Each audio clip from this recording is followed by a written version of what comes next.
listening to episode 123, part 1 of Laura's story, a son with congenital leukemia.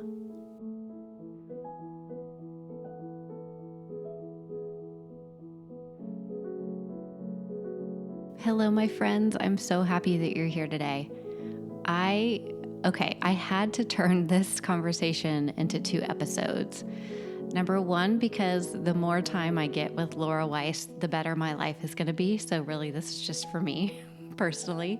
She is hilarious. And it's probably like I went to college at Penn State in the middle of Pennsylvania. And so I have so many friends that are from the area that she's from, and it makes me miss them. And she just feels like home, and like we were out drinking margaritas together when we were talking. And that's just how easy she is to chat with. But her story, and she will tell you, is a crazy story, and one that she could have never anticipated ever happening. It was a diagnosis she didn't even know existed, and many of us don't, and the doctors had barely even seen. So this first part of our conversation is going to be basically leading up to her birth story, what the delivery was actually like, and then about the first 24 hours of her son's life. And yes, it needs an entire episode.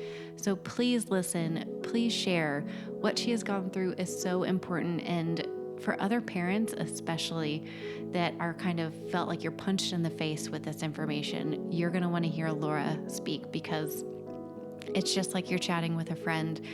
And I'm so honored to be able to share her story and Laura with the world. I'm so glad you're here. Let's get started. Before we jump into the episode, I wanted to let you guys know that if you are a parent, a child life specialist, or professional working with children, you're going to want the hospital or physician's office or urgent care that you take your kids to have the Child Life On-Call app. It is an evidence-based tool designed to empower children and families during medical experiences. And 100% of the child life specialists who have used this app believe that it can help with expanding child life's reach beyond the bedside. And 100% of child life specialists believe it helps parents feel more empowered in their child's care. Learn how to get the Child Life On-Call app for your facility or doctor's office by going to childlifeoncall.com/partners. For me, as soon as I heard one of your interviews, I can't remember which one it was, I was like, I think I'm ready to tell my story, and I think I want this to be the lady to interview me. Aww. Like, yeah, I feel like you're the chosen one. Oh, thank you so much for saying that. Oh, that makes my heart feel like we just got to keep going and keep sharing stories. So thank you. Feel the calling, right? Feel the calling, absolutely. Well, why don't you just get us started and letting us know everything that is Laura and your family, and telling us a bit about you. Oh, well, first of all, thank you for having me and creating this space. This is so wonderful. I'm delighted to share. So my husband, Jonathan, and I, we've been married for, almost 12 years. We have 3 beautiful, healthy, adorable children. Our son, Luke, who's now 8. Our daughter, Claire, who's 6. She is our middle bear. And then we have our son, Trey, who's now 3. Okay. Trey, named after being the 3rd child, like 3rd in line. I love that. And final. Third, just clarifying, there's a period at the end of our sentence, and it's Trey. Yeah. Oh. 3rd and final, yes. His name is Trey Andrew. I picked his middle name, so he was named after my husband's best friend, Trey, who is Trey Sisson. That's his first and last name, Trey Sisson. And he is the 3rd Jonathan in line to his legacy. So his mom didn't name him Jonathan. His mom named him Trey. Cute. I love that. My John that I'm married to is a Jonathan. So we were like, let's see. I said, okay, you can pick Trey, because we didn't know if he was a boy or a girl. Yeah. So I said, okay, well, you can pick Trey as the boy's name, but I'm going to say that his middle name is Jonathan if it's a boy. And Trey was like, or John was like, no, that's literally Big Trey's full name. We can't do that. So I squeezed the middle name in there as Andrew. And Andrew actually means brave. And he is the bravest little boy I know on planet Earth. And on March 1st, delivered a baby boy into this world named Trey Andrew, who was born with a rare leukemia. Very hard to believe still. We did not know this when I was pregnant, unbeknownst to the universe. We didn't know that something like this could ever happen. This isn't something that's screened for. This isn't something that's tested. This isn't something that's even thought about by OBGYNs, NICU doctors. Like no one even knows this, right? 1 in 5 million live births is the blaring statistic. Extremely rare. As rare as it possibly gets. And I had a very healthy pregnancy. All pregnancies are healthy. Delivered my other 2, no problem, no questions asked. I had diabetes throughout each of my pregnancies, but it was well managed and it was super under control. You know, I work in healthcare. I had this like wherewithal. I was like sort of my own advocate and part of my own care team, and I didn't mind speaking up and advocating for myself. And I would correct my sugars and give myself insulin, and none of this bothered me. It was like totally fine, right? So I had this like heightened risk pregnancy, but it was sort of like it was fine. Like it was all well managed and taken care of. I had my OBGYN who I loved and adored, and he knew the greatest thing about OBGYN is that when you are the patient and they know that you have everything under control. I had everything under control. I'd give him a document of my sugars and my tests and everything. He was like, Laura, you're like a dream patient. So this was all great, right? This was so great. I was having a great pregnancy. But when you have diabetes, your waltz to the finish line, right, which is the delivery day, is very careful because it's this Goldilocks moment of like, there is a too soon, there is a too late. We got to get this delivery just right.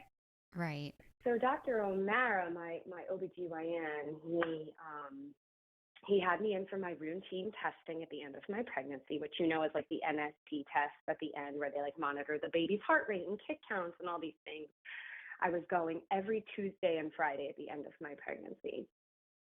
And I went on Tuesday and he was like, you know what, Laura, this baby is completely fine. Like, but this baby's getting big. Like, this is a completely normal test. You totally check out. Why don't I see you at the hospital on Friday morning? Go to the hospital, get your last scan. And I'm like, oh yeah, I'm due for my 37-week ultrasound. Let's do that. You know, I was right on board with him. And he said, all right, great. I'll see you Friday morning. So I go over Friday morning to the hospital, and it snowed that morning. And my husband was like, I'm not letting you go over there by yourself. Okay, that's fine. So he drives me to the hospital, and our older son was with us, Luke, because he was in kindergarten at the time, and there was a 2-hour delay. So my dad takes my daughter to school. Everyone kind of aligned. My mom leaves work and comes to the hospital, and she's on her way, and I see the nurse. I'm all hooked up and strapped up, and my tests are going swimmingly. And the nurse looks over at me and says, you need to stop drinking water right now. And I'm like, who, me? Yeah, you. And I stopped and I looked over at the heart rate monitor, and the baby's heart rate was dipping really low. And I'm like, ooh, this isn't good. Something isn't right here. I'm not seeing the regular things that I saw on Tuesday and with my other 2 pregnancies, right? It's not normal. So sure enough, there I am down in labor and delivery. My mom's suddenly there, and my dad is sweeping my son off to school, and the doctor is returning back to the hospital to deliver the baby, the nurse says to me. I went, what baby? What are you talking about? He is not delivering me today under these conditions and this circumstance. Yeah. And he shows up in labor and delivery. There he was, Dr. O'Mara, and he stood at the door and he said, Laura, I have to deliver this baby cesarean section today. This is an emergency. The baby is not doing well. The baby is not moving. The baby's heart rate is dipping, and I'm nervous. I have to get that baby out of you right now. And by now, I mean 20 minutes ago. And I'm like, no. I said, listen here. I deliver my babies vaginally. I delivered my other kids in like no time at all. They were both 10 pounds, 5 ounces. So this is like he was like slightly insulting me because I was like, how could something be wrong? There's actually nothing wrong here. Yeah. He's like, no, something is not right. We have to deliver this child. So he calls an emergency C-section. My mom is there, gets Luke off to school via my father, right? Everyone just falls in line right where they're supposed to be. My husband wasn't even going to be with me that day at the hospital. Yeah. He just so happened to take me because it was snowing. So it was like all these weird one-off instances. And I was hysterically crying, getting ready to be swung into the OR. And my mom looked at me and she goes, Laura Marie, you stop it right this second. This doctor has to deliver this baby and he knows what is best for you and you knock it off. So there I was being reprimanded by my mother at 36 years young. And I did. I stopped crying. Okay, this is what's best for the baby. And there I was on the OR table seconds later being cut wide open. And I heard the baby cry and it's a boy. And John and I looked at each other and we're like, oh my God, his name is Trey. It's a boy. And we waited all these months to find out if it was a boy or a girl. And we knew it was our final baby. So this was a super special moment. Not how we imagined it, right? Because I did not imagine having a emergency cesarean section. No. I wasn't due till the 24th of March, and I delivered him March 1st. Wow. Yeah. So he was 37 weeks and 5 days. He was considered full term. But of course, he was not, this was early still. Right. He was 8 pounds, 11 ounces, by the way, everybody.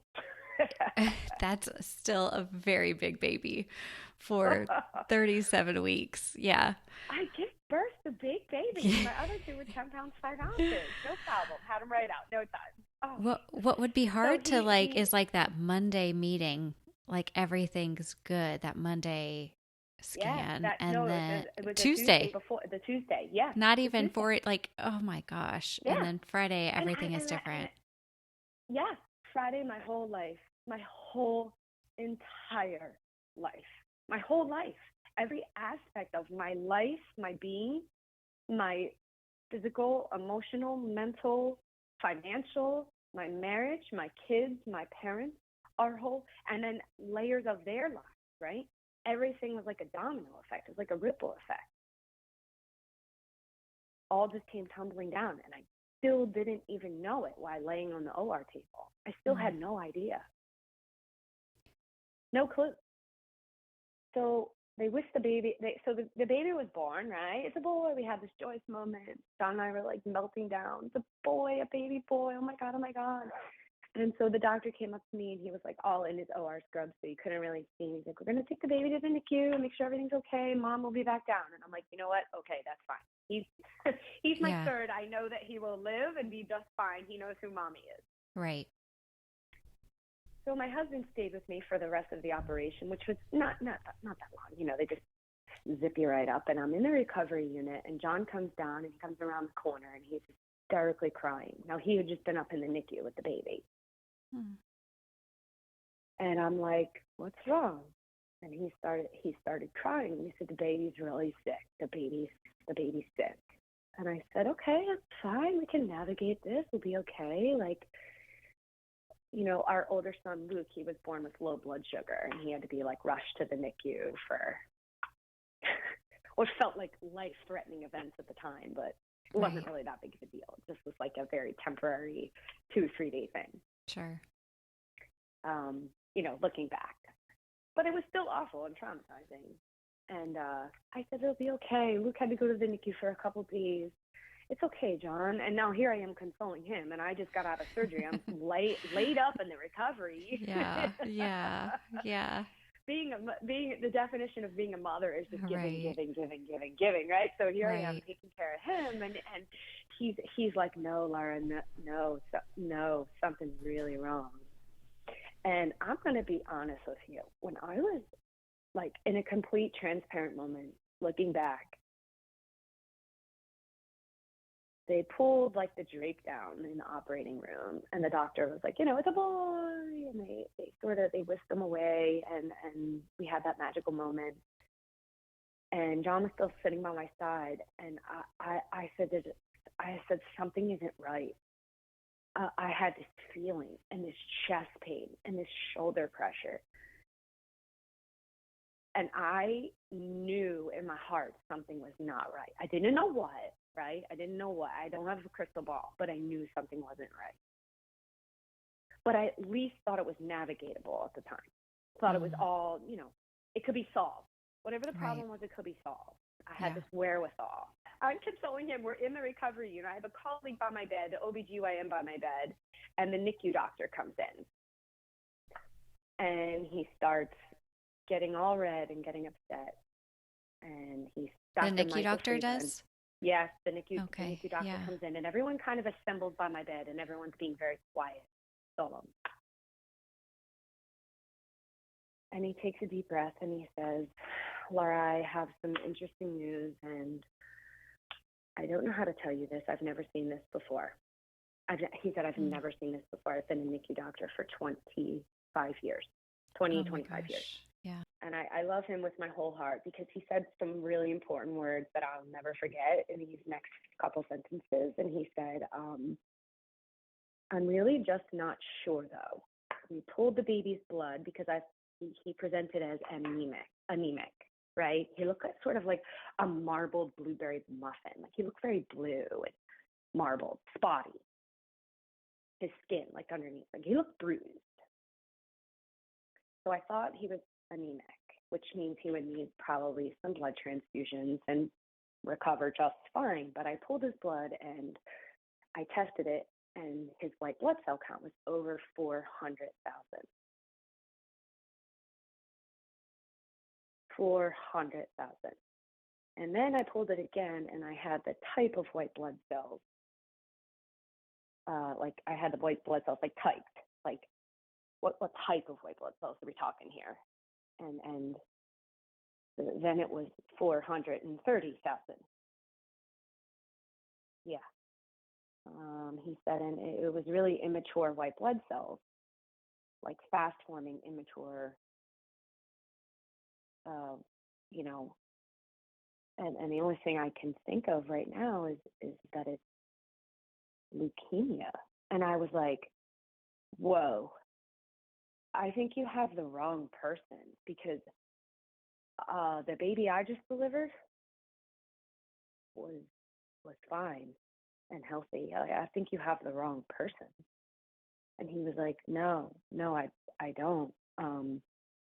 I have the right mother. You're the only person who had a C-section this morning, like an emergency C-section. Like I have the right person. And he like looked around and he was like, this is not a mistake. Like your child's very ill. And the sentences he said to me that resonate the most is, I'm not sure, but I do know people who would be sure about this. And that's where we have to get him. We have to get him to a place where people know exactly what this is, and that's not here. Oh my gosh, that just gave me chill bumps. Yep. That's not here. That's not here. We're not here. But we are lucky enough to know that what we do know is somewhere where this can be known, and this is very rare. We have to get him there. And that's Children's Hospital Philadelphia, and we're going to get him there today. He said, I talked to a couple specialists already up on the phone, and we have to transport him there immediately. And I was like, what? Today? As in like now? And he was like, yep. I don't remember how we left it because I was in such shock. And I remember laying there, leveled, right? If you've ever had a C-section, you're like leveled on a stretcher. Like it's horrible. I couldn't even move my feet. You could have chopped my legs off. I wouldn't have known. Yeah. And he said to me those words. And I felt and saw a tsunami wave. A tsunami wave take my whole life. The wave just came over the stretcher, encompassed my whole life, and everybody in my life. It encompassed their lives. Took them, swept them away, never to return. Never, not one normal day in my life beyond that moment, laying on that stretcher. Not one. So they were going to fly him to Children's Hospital that night, but the weather was too choppy, so they ambulanced him. Okay. Yeah. And he got to day zero. Wait, girlfriend, wait, it gets better. Day zero, my man Trey, he took it. 3 blood transfusions and started chemotherapy in like hour 12 of life. Wow. And there I was at Capitol Health Hopewell, laid up in the bed, C-section style. My mom had my other 2 kids, and John was down at Children's Hospital, giving permission to do blood exchanges, start chemotherapy, and donate his first round of blood and advance him to any type of life support that he needed. He was born, it turns out he had leukostasis of his lungs. He was gravely ill. He was on he didn't go as far as having to be on an ECMO machine, if you know what that is. It's like, that's like pretty advanced life support, but he was like right under that on an oscillator machine. Wow. So we couldn't hold him for 26 days. Yeah, there he was, just struggling for his life. It was crazy. And I didn't see him, but I saw him before he left, but he was like in an incubator on a stretcher, and then they just kind of whisked him away. I'm just struggling to even formulate questions because I'm just trying to think about I hope what I'm not that was telling like. you too much. All it was. No, not at all. This is just day one. This is important, and this is worth telling. Yeah, there he was in it was like a little pizza box on top of a stretcher. And the transport nurse, who was so nice, he was such a nice dude. I saw him many, many, many months later in the hospital. Oh. And I saw him in the cafeteria, and he had like his Children's Hospital Philadelphia like flight transport suit on. Yeah. And it was a straight PTSD moment where I then saw him again in the cafeteria, and I was like, oh my God. I like had a moment where I'm like, he's taking my baby. Oh my God. But I looked at him square in the face, and I said to him, do you remember me? And he goes, yeah, I actually do. I go, I got real nervous. I go, I have a couple questions to clear up with you. And so I got really nervous and super rattled, which is very unlike me. And I go, did you go down 95 with the lights and the sirens on? He goes, yeah, we did actually. You did? And then it all kind of came together in that moment of how my son was transferred and the careful care he had that day and the loving hands and the angels that took him from Capitol Health Hopewell to Children's Hospital Philadelphia based on what that doctor didn't know, right? He said those powerful words, I don't know, but I know somebody who does. And then those angels came, picked him up with the lights on and the sirens on, unbeknownst to me at the time. I thought, he's just taking like a casual ambulance ride and everything's going to be just fine. No, my man went full down 95 in full rush hour traffic. And snowy weather. Yes. You bring up such a good point about these glimpses that you have with these healthcare professionals that so intimately know you in the hardest part of your life that no one else, like even, in your close proximity of relationships has any idea, but these people do. They saw you then. And could you imagine, that's so powerful. Could you imagine that guy's stance? Like he was literally buying a burger in the cafeteria. Like dum da dum da dum. And I was like, I have questions for you, sir. I'm sure he felt both like am I in Yeah. trouble? And also He was like a intrigued, like, what will I super remember? cool dude, and he remembered. He's like, I remember it was really snowy. It was like, Oh, he's like, it was like February or March. I'm like, it was March 1st. He's like, yeah, yeah, absolutely, I remember. Yeah, wow. and I saw him almost every So, time he came back to the NICU to transfer a baby. Our son's room was like right in like the main hallway area of the NICU. That doesn't make much sense to everybody, but you just would see a lot of traffic. And so I would see him yeah. all the time. I would wave, hi. We were like friends by the end, you know? Another baby, huh? Yeah, all right, cool. Oh, I'm sure that that relationship with you and getting to do that on repeat is actually pretty nice. I've known my fair share of, um, the travel team, the transport team who take babies back and forth, and they rarely get that like consistent Closure, right? patient and Yeah. closure and feedback and relationship. And he got that with you, which is pretty Yeah. cool. Little does he know, he was just dropping another baby off, like, boop, here we go. Critical care nurse. Little does he know we're talking about him on a podcast right now. He has no idea. He has Yeah. no idea.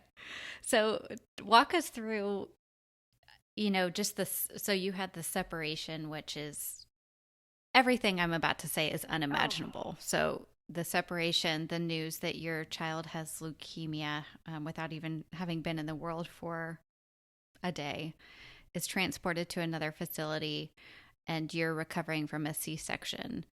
Um, Tell me about what that NICU experience was like once you were able to actually go in. You weren't able to hold him, but what was it like being there and having so many questions and having to meet so many new people who are now caring for your child? oh,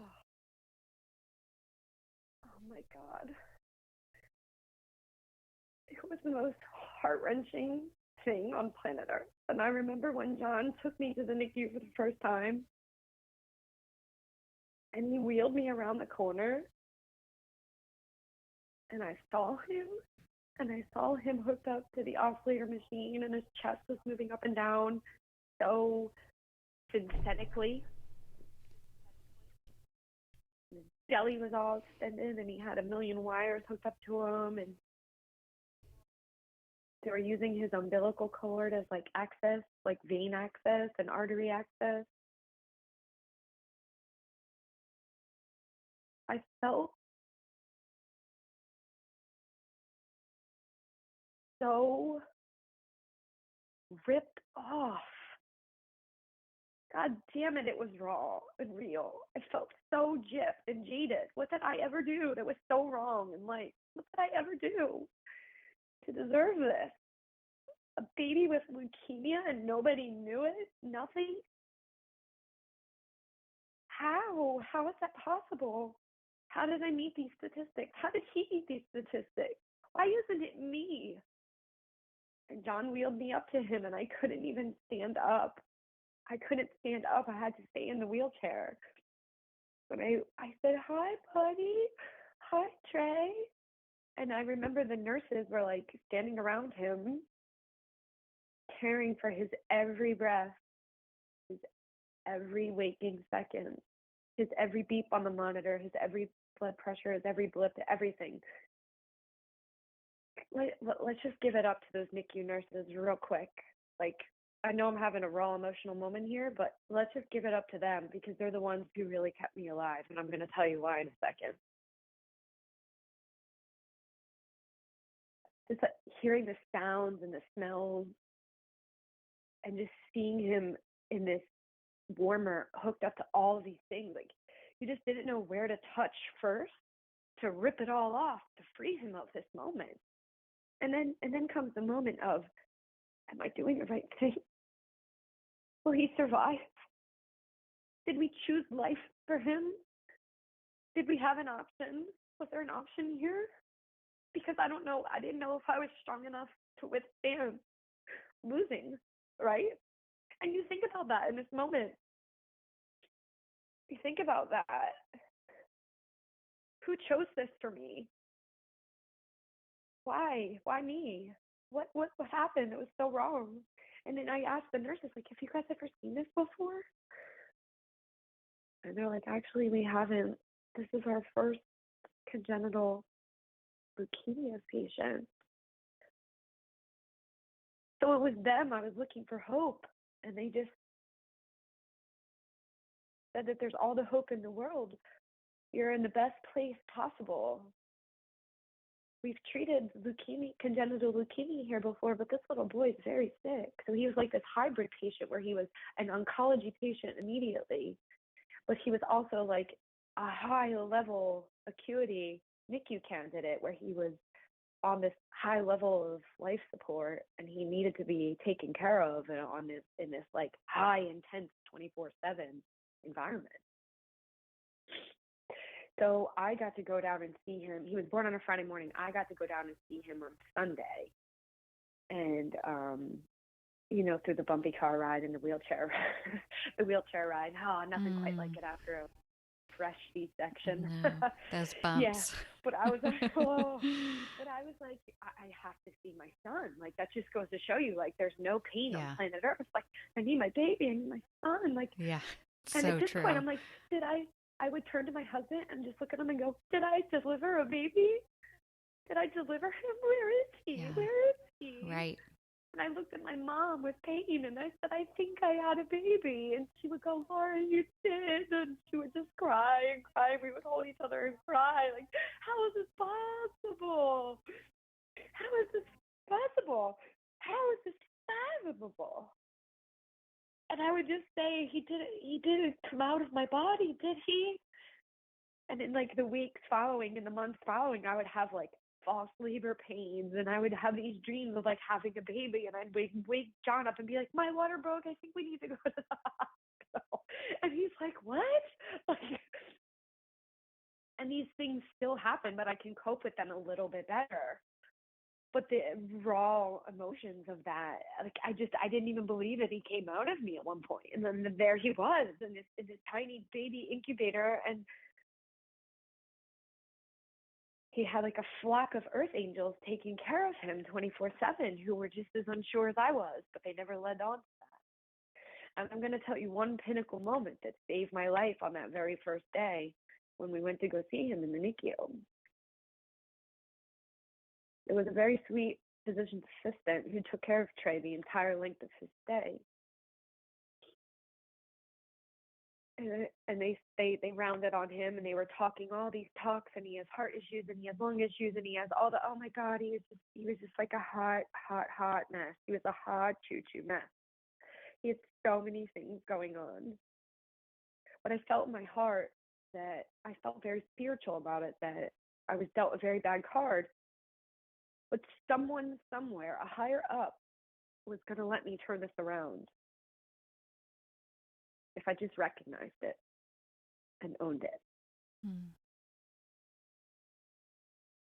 And so in that moment, I had to say, okay, we're going to do this. We can do this. We'll stay till like the end of the weekend, and then we'll be just fine, right? We'll get to take our baby home, and then we can just forget about all of this. And this sweet, you do this, you say this in your mind. I've got 2 other children. I can't possibly do this. I can't do this. And this sweet physician's assistant, she got down beside my bed, and beside my wheelchair rather, and she held on to like the armrest of the wheelchair. And I said, how long will I be here for? How long? With like pain, with actual physical pain in my heart. And she looked at me and said, weeks and months and weeks and months.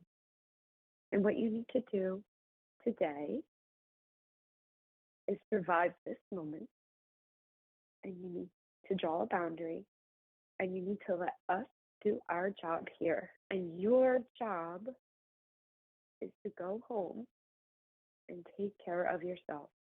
You need to rest. You need to heal. You need to eat your own food. Go to the bathroom in your own toilet. Brush your teeth with your own toothbrush and your own sink. You need to shower in your own shower. You need to put your clothes in your own washing machine. You need to do all of these things, right? Basic necessities for living.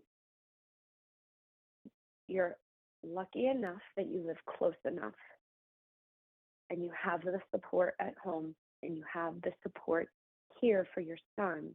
Like, we are here at this hospital 24/7. If you try to keep up with us, and she looked at me straight in the face, and she goes, if you try to keep up with us, you will die.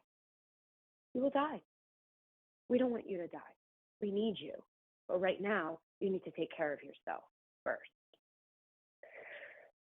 Let me tell you, Katie, here's what I did every day in every moment, and I still do it 3 years later. I take care of myself first, and then I take care of everybody else. But if I don't take care of myself first, I'm going to die. And if I die, I won't be good to anybody else.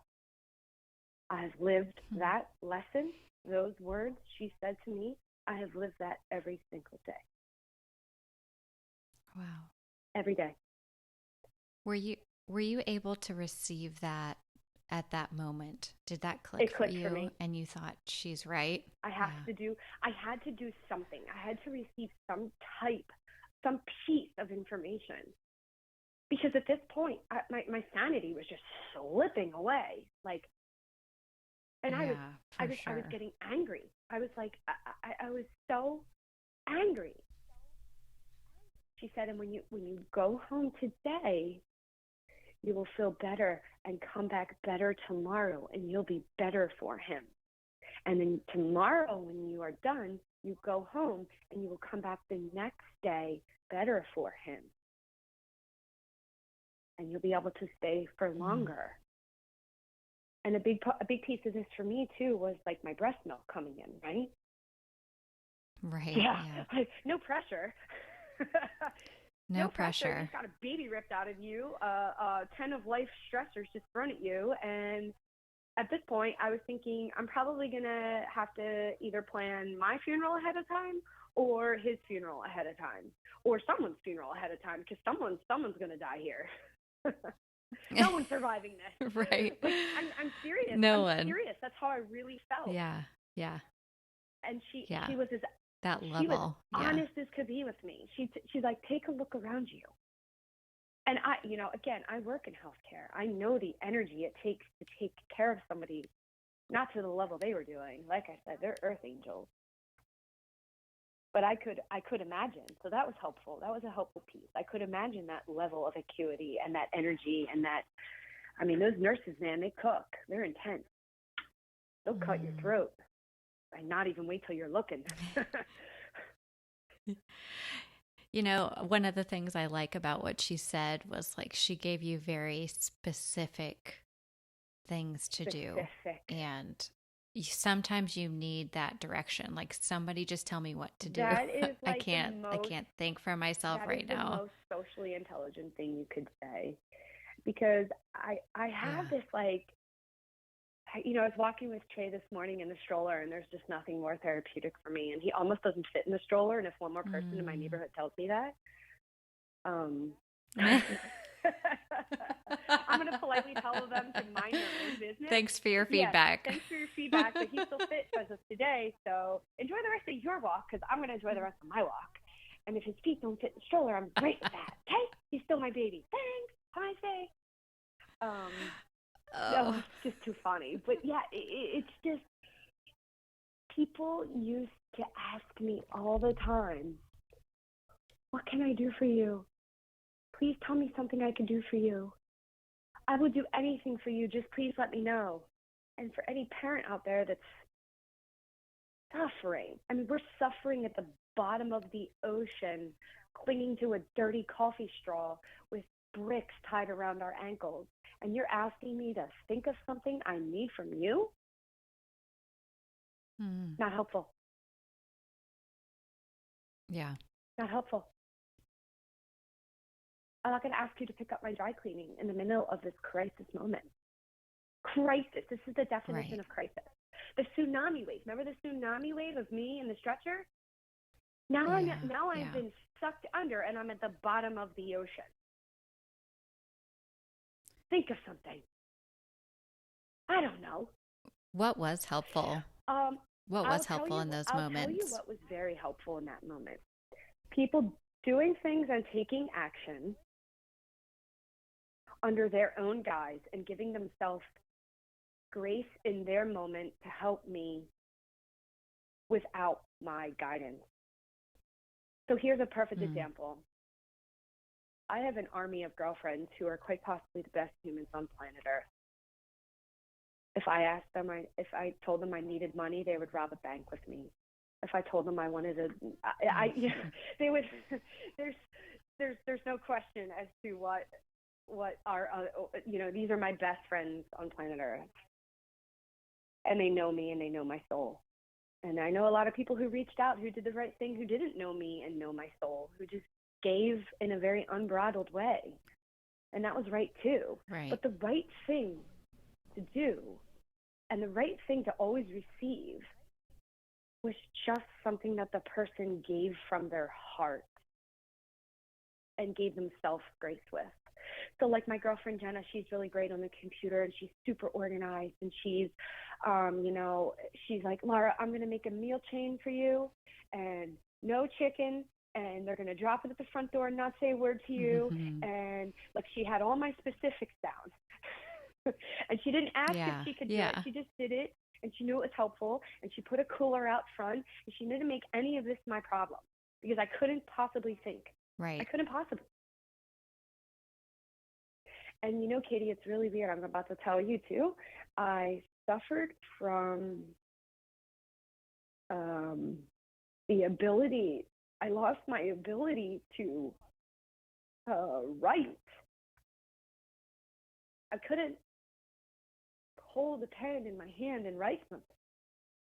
So I quick texted my girlfriend Jenna, and I was like, can you make me labels for breast milk for Trey? Because I don't want to write. And I fibbed. And she was like, oh yeah, babe, I got you, no problem. So I texted her the information of all of these things I had to hand write on these labels, but I couldn't write. So do things for people without questioning them or questioning why or what the reason is. Just do it. Just do it. We had a friend who I went to high school with. She wrote this sweet little card and dropped a 6-pack off on the front porch. That's all, right? That's all. Yeah. What you can't do to people is corner them and make them surrender this wherewithal, emotional, tell me everything. And these people are these surface humans who are acting without malintent. This is not malicious to them. They're just information gatherers, right?